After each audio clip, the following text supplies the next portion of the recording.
And I just began this in reviewing all the events, meetings, research, and everything. Other individuals, our sessions, as well as personal readings and experiences, I have observed the following. Migration of Puerto Ricans continued back and forth until a year ago when Maria struck the country and devastation brought individuals to the States once again.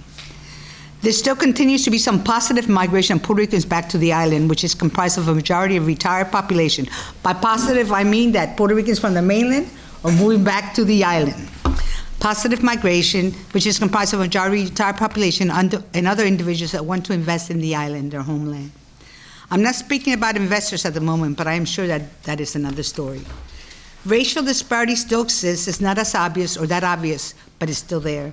Speaking Spanish in some public places is still frowned upon, especially in places of employment. Spanish is to be spoken if you want to use you as an interpreter, whether you are fluent and efficient in Spanish or not. Educational attainment has increased, but not substantially. It seems that women are furthering their postgraduate education at a higher rate than men. Socioeconomic status of Puerto Ricans is certainly not at its best, as individuals are underemployed or unemployed. Public assistance is still at a high level, whether it's with cash assistance, food stamps, or medical assistance. Disability based on mental health issue is a key area to research because we have factories of people are being considered disabled by a lot of mental health clinics that should be outlawed. Violence and street crimes such as drug use dealings are at an all-time high. The domestic violence is high and starting at a younger age. School district continues to underestimate and provide individuals that live in low tax-based areas with substandard education. In essence, things have improved slightly for individuals like myself, but what about our future leaders, our youth who have lost their identities and do not fit into any other identity? Program ideas, and these are just thoughts, and there were good stuff today. Any oral history, we did an oral history program at Tiendo La Olla. It was conducted by Taller for Youth many years ago. Can a follow-up of that program and the current youth be done in conjunction with other programmatic efforts? Interview individuals, children who were part of the original project. Develop a program that meets weekly for several months and involve the youth in other art projects such as photography, silk screening, writing, etc. As an incentive, youth can receive a weekly stipend as well as paid transportation. Just an idea to fill the gap that was left from the previous project.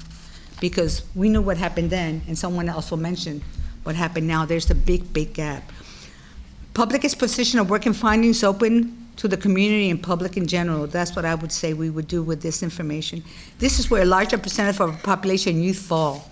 Assimilation for Puerto Ricans is much more different than that of other ethnic groups. Puerto Ricans visit their homeland very often, which is made much easier and inexpensive due to the fact that we are U.S. citizens, and Puerto Rico is only 3.5 hours by plane. In my research, I also found that the older you are when you migrate, the harder it will be to acclimate yourself to your new environment. I also read that educational issues were not just based on language adjustments, but also included socioeconomic, urban, medical, and religious adjustments. There's very little social activism in our community at the moment, and that the younger population is not actively engaged, either at their school, colleges, workplace, community, and churches.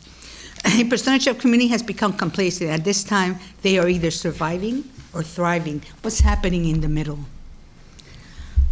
What is the percentage of individuals on either side? I would dare guess that there's a larger percentage that are surviving, not taking the necessary risk needed because of lack of support or resources to thrive in a country that's not empathetic and easy to assimilate, let alone thrive in it.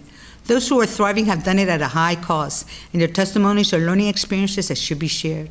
How can we develop programs that support our community to take risks and exercise their rights as U.S. citizens and promised in the Constitution, liberty and justice for all? A programmatic approach cannot be one that come from a patronizing or poverty mentality, but one that supports individuals to prosper, grow, thrive, and become successful in their own right. Thank you.